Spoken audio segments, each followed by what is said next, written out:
श्री शिवाय नमस्तुभ्यं। श्री शिवाय नमस्तुभ्यं। श्री शिवाय नमस्तुभ्यं। राधे राधे मेरे प्यारे भाइयों बहनों माताओं व बंधुओं, संस्कार की बातें चैनल में आपका स्वागत है। बंधुओं, आज फागुन मास का पहला सोमवार मैं आपको सुना रही हूँ शिव महापुराण की कथा। बंधुओं, फागुन मास में जो मनुष्य भी रोजाना नियम के साथ शिव महापुराण की कथा को सुनते हैं, उनके घर में सुख समृद्धि का स्थायी वास रहता है और उनकी इनकम के साधन बढ़ते ही चले जाते हैं। जो भी फागुन मास में शिव महापुराण की कथा को सुनते हैं, परंतु बंधुओं, एक दिन भी शिव पुराण सुने बिना मत रहना, क्योंकि एक दिन भी यदि नागा कर दिया जाए तो मनोकामना पूरी नहीं होती। सो बंधुओं, पूर्ण विश्वास सच्ची निष्ठा के साथ ही फागुन मास में रोजाना शिव महापुराण की कथा को सुने और कमेंट बॉक्स में श्री शिवाय नमस्तुभ्यं, श्री शिवाय नमस्तुभ्यं अवश्य लिखें। बंधुओं, यदि आपने YouTube चैनल संस्कार की बातें अब तक सब्सक्राइब नहीं किया तो जरूर करें और बेल आइकन दबाना ना भूलें, ताकि आपको हमारी आने वाली सभी वीडियोस की जानकारी सबसे पहले हो सके। बोलो शिव शंकर भोलेनाथ की जय हो, उमापति महादेव की जय हो। अपनी शक्ति से सुंदर लीला विहार करने वाले निर्गुण शिव ने अपनी इच्छा से सगुण होकर मुझको और तुमको प्रकट करने के बाद तुम्हें तो सृष्टि कार्य करने का आदेश दिया और उमा सहित उन अविनाशी सृष्टिकर्ता प्रभु ने मुझे उस सृष्टि के पालन का कार्य सौंपा। फिर नाना लीला विशारद उन दयालु स्वामी ने हंसकर आकाश की ओर देखते हुए बड़े प्रेम से कहा, विष्णु, मेरा उत्कृष्ट रूप इन विधाता के अंग से इस लोक में प्रकट होगा, जिसका नाम रुद्र होगा। रुद्र का रूप ऐसा ही होगा जैसा मेरा है, वह मेरा पूर्ण रूप होगा। तुम दोनों को सदा उसकी पूजा करनी चाहिए। वह तुम दोनों के संपूर्ण मनोरथों की सिद्धि करने वाला होगा। वही जगत का प्रलय करने वाला होगा। वह समस्त गुणों का दृष्टा, निर्विशेष एवं उत्तम योग का पालक होगा। यद्यपि तीनों देवता मेरे ही रूप हैं, तथापि रुद्र मेरा पूर्ण रूप होगा। पुत्रों, देवी उमा के भी 3 रूप होंगे। एक रूप का नाम लक्ष्मी होगा, जो इन श्री हरि की पत्नी होगी। दूसरा रूप ब्रह्म पत्नी सरस्वती है। तीसरा रूप सती के नाम से प्रसिद्ध होगा। सती उमा का पूर्ण रूप होगी। वे ही भावी रुद्र की पत्नी होंगी। ऐसा कहकर भगवान महेश्वर हम पर कृपा करने के पश्चात वहां से अंतर्ध्यान हो गए और हम दोनों सुखपूर्वक अपने अपने कार्य में लग गए।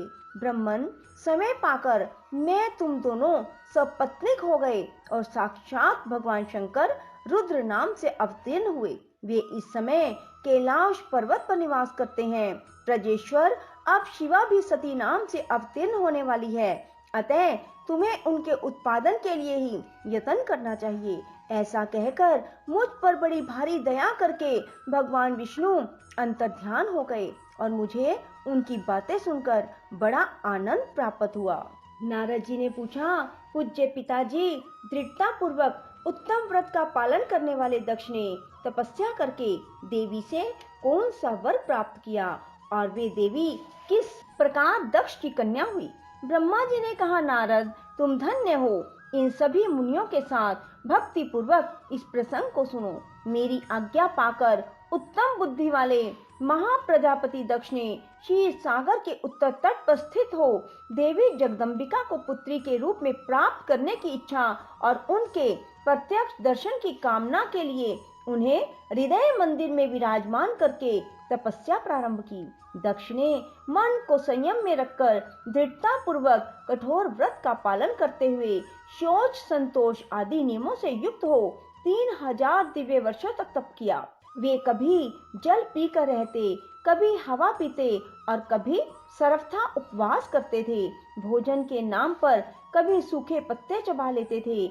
मुनि श्रेष्ठ नारद तदंतर यम नियम आदि से युक्त हो जगदम्बा की पूजा में लगे हुए दक्ष को देवी शिवा ने प्रत्यक्ष दर्शन दिया। जगन्मयी जगदम्बा का प्रत्यक्ष दर्शन पाकर प्रजापति दक्ष ने अपने आप को कृतकृत्य माना। वे कालिका देवी सिंह पर आरूढ़ थी। उनकी अंग कांति श्याम थी, मुख बड़ा ही मनोहर था। वे 4 भुजाओं से युक्त थी और हाथों में वरद, अभय, नील कमल और खड़ग धारण किए हुए थी। उनकी मूर्ति बड़ी मनोहारिणी थी। नेत्र कुछ कुछ लाल थे। खुले हुए केश बड़े सुंदर दिखाई देते थे। उत्तम प्रभा से प्रकाशित होने वाली उस जगदम्बा को भली भांति प्रणाम करके दक्ष विचित्र वचनावलियों द्वारा उनकी स्तुति करने लगे। दक्ष ने कहा, जगदम्ब, महामाये, जगदीशे, महेश्वरी, आपको नमस्कार है। आपने कृपा करके मुझे अपने स्वरूप का दर्शन कराया है। भगवती आद्य मुझ पर प्रसन्न होइए। शिव रूपिणी प्रसन्न होइए। भक्त वरदायिनी प्रसन्न होइए। जगन्माये आपको मेरा नमस्कार है। ब्रह्मा जी कहते हैं, मुने, संयत चित्त वाले दक्ष के इस प्रकार स्तुति करने पर महेश्वरी शिवा ने स्वयं ही उनके अभिप्राय को जान लिया। तो भी दक्ष से इस प्रकार कहा, दक्ष, तुम्हारी इस उत्तम भक्ति से मैं बहुत संतुष्ट हूँ। तुम अपना मनोवांछित वर मांगो। तुम्हारे लिए मुझे कुछ भी अदेय नहीं है। जगदम्बा की यह बात सुनकर प्रजापति दक्ष बहुत प्रसन्न हुए और उन शिवा को बारंबार प्रणाम करते हुए बोले।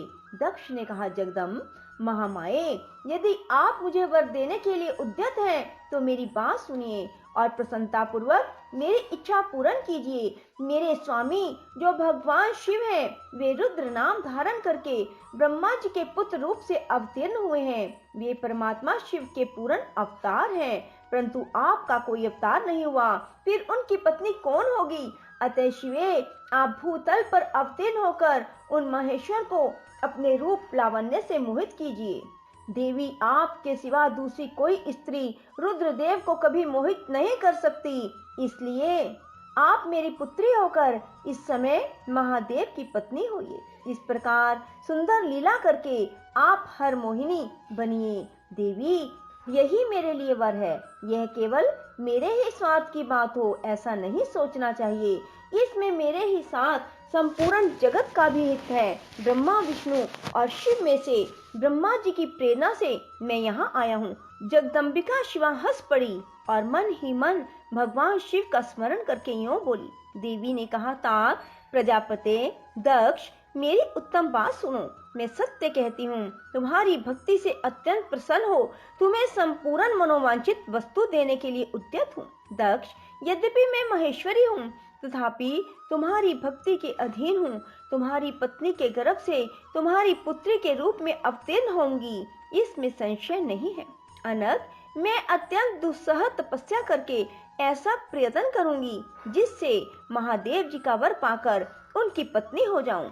उनके सिवा और किसी उपाय से कार्य सिद्धि नहीं हो सकती, क्योंकि वे भगवान सदाशिव सर्वथा निर्विकार हैं, ब्रह्मा और विष्णु के भी सेव्य हैं, नित्य परिपूर्ण रूप ही हैं। मैं सदा उनकी दासी और प्रिया हूँ। प्रत्येक जन्म में वे नाना रूपधारी शंभु ही मेरे स्वामी होते हैं। भगवान सदाशिव अपने दिए हुए वर के प्रभाव से ब्रह्मा जी की भृगुटी से रुद्र रूप से अवतीर्ण हुए हैं। मैं भी उनके वर से उनकी आज्ञा के अनुसार यहाँ अवतार होंगी। तात, अब तुम अपने घर जाओ। इस कार्य में जो मेरी दूती अथवा सहायिका होगी उसे मैंने जान लिया है। अब शीघ्र ही मैं तुम्हारी पुत्री होकर महादेव जी की पत्नी बनूंगी। दक्ष से यह उत्तम वचन कहकर मन ही मन शिवा की आज्ञा प्राप्त करके देवी शिवा ने शिव के चरणार बिंदों का चिंतन करते हुए फिर कहा, प्रजापते, परंतु मेरा एक प्रण है, उसे तुम्हें सदा मन में रखना चाहिए। मैं उस प्रण को सुना देती हूँ, तुम उसे सत्य समझो, मिथ्या ना मानो। यदि कभी मेरे प्रति तुम्हारा आदर घट जाएगा तब उसी समय मैं अपने शरीर को त्याग दूंगी, अपने स्वरूप में लीन हो जाऊंगी अथवा दूसरा शरीर धारण कर लूंगी। मेरा यह कथन सत्य है। प्रजापति, प्रत्येक सर्ग या कल्प के लिए तुम्हें यह वर दे दिया गया है। मैं तुम्हारी पुत्री होकर भगवान शिव की पत्नी होंगी। मुख्य प्रजापति दक्ष से ऐसा कहकर महेश्वरी शिवा उनके देखते देखते वहीं अंतर्ध्यान हो गई।